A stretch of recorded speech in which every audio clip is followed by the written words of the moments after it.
Chat, you know what time it is.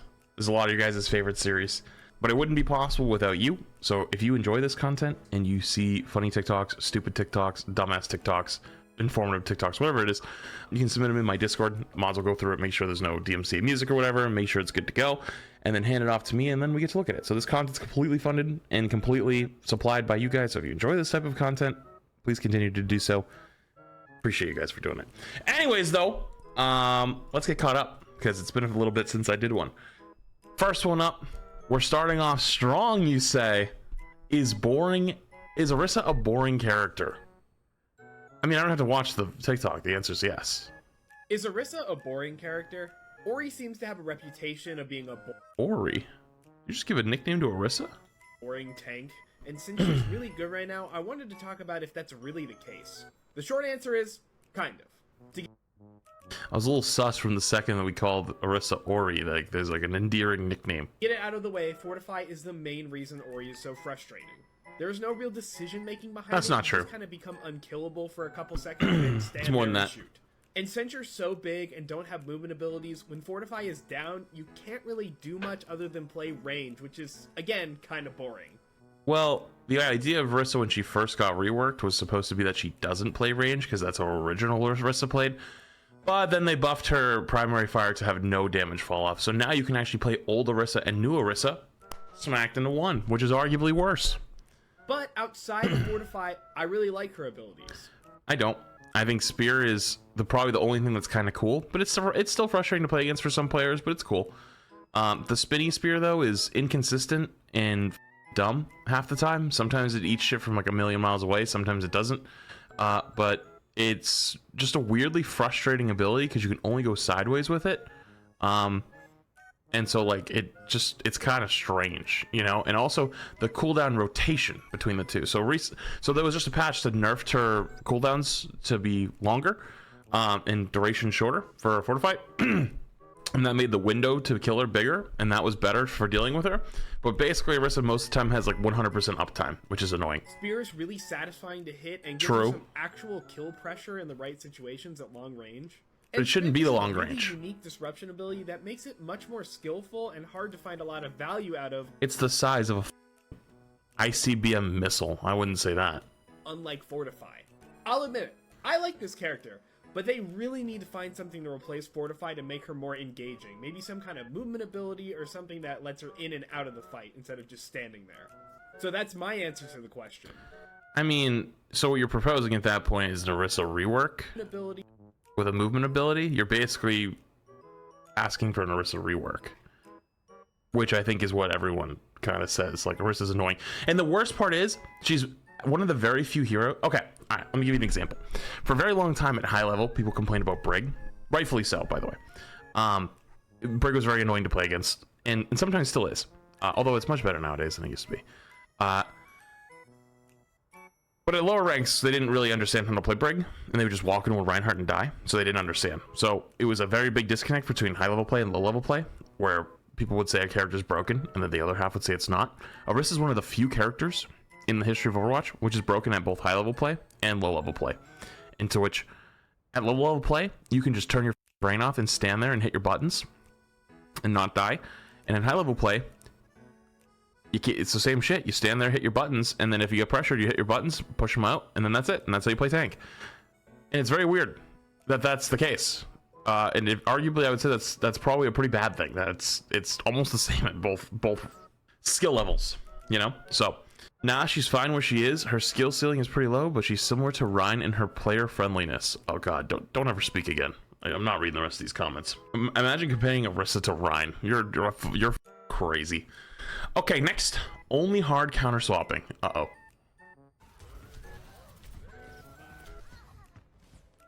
There's a test subject. Failure is not defeat. Only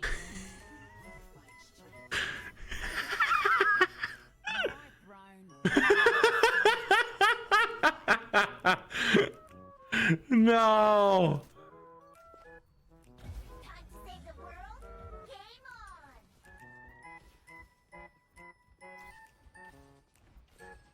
on! Stop swapping. No. They're both doing that, dude. Okay, listen. That's just Overwatch nowadays, and it's ass. And there's I actually don't see a way to fix it, but that's funny. Wait, the number one comment is that's like that one Flats TikTok. Wait, is that one TikTok like famous? How many views did that end up getting? Dude, I never check like view counts on like anything anymore. It's on my own Twitch. That's the only thing I check. Here is what every game you play says about your personality. You're traumatized.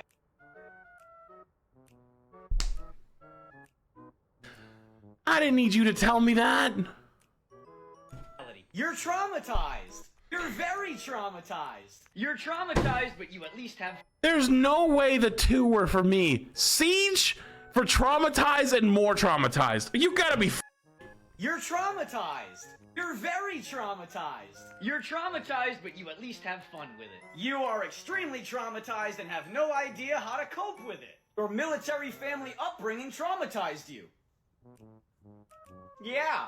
You're too young to realize that you're traumatized, but it's gonna creep up on you in your adult years. Oh, we all You are. So heavily traumatized it gives you hyper-focus and you're good at the game. Your trauma comes into the surface and...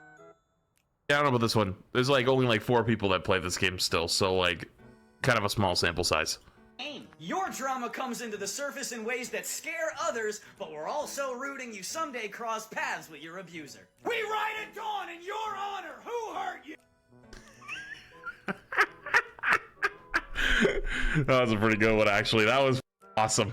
Pro teams like Toronto Defiant don't try to capture the point on Nepal Sanctum. If you watched the OWCS Grand Finals, you probably noticed how both teams were really hesitant to capture the point. When you try to capture the point early...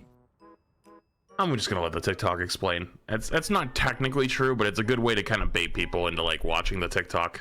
You're letting the enemy spam both you and your team out without any cover. Instead, you should try to control this staircase, so you can be the one to spam out the enemy early, or you can look for a good brawl. It's just about winning the fight before you capture point. That's all it is. It's the same thing where like you take space and like you have 1 person on cart and 4 go up. It's the same concept. You can set up your hit scan on one of these 2 angles, where you're threatening kills if the enemy tries to cap. Pro teams will end up in a stalemate. The team that plays more disciplined will always win the fight. You're playing to get a cooldown Or advantage by the forcing one that has the server DPS, admin or your team DPS player. getting a pick. When both teams are playing really disciplined, you should have a self-sufficient hero like Tracer or Lucio force the point. Dude, if I ever stop playing Overwatch, my last will and testament to this game is to make a guide explaining to DPS players that it's now their job to touch the point 99% of the time. People still scream at the tank players to touch point, but because there's 1 tank, 95% of the time, unironically, it's no longer your job. And I cannot tell you how often I've seen C9s or dog shit because like the Tracer player wants to push up and get kills, and I'm like, no bitch, that's not your job anymore. Go sit on the cart like a good boy. You don't get to go up and play the game no more. You get to play the game in the mid fight. See you then. If the enemy doesn't commit resources, you get the point while still using the They best won't listen. I will make them listen. angle to spam out the enemy team. Okay. That's pretty good. What the hell is this format? It's like not... It's like wider than TikTok, but not fully... Okay.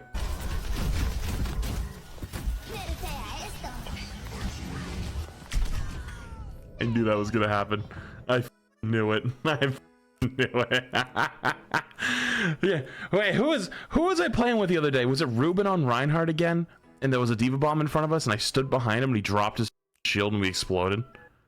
Who was it? I forget. I had an exact moment like this the other day. It was, oh man. Oh god, TikTok that says how Blizzard starts off is never good. Yo, how is Blizzard going to add these Jade weapon skins to the game and be all, guys, we finally have new weapon skins and something you can work towards in comp, and then they look like this first off. Like, don't get me wrong, I love that they're To be fair, I agree, but on some skins and on some weapons, it actually looks very clean. It's grown on me a little bit.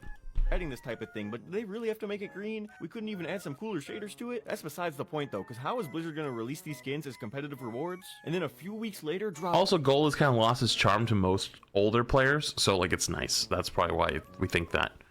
Because like newer players, dude, I cannot tell you, especially during like drop streams where there's like a lot of casual people who come to my stream, and that don't normally be there, and they watch me play like tons of off roll or quick play. Like I love playing like on like the super long drop days where I stream like 19 hours. I play a lot of quick play and stuff with like people I don't normally play with that often. You know, like the other night it was like Bulger, Ruben, Karq, Cat, Karq's wife, and Karq. Like just like random ass groups, and people always come in. They're like, dude, how do you have every gold gun?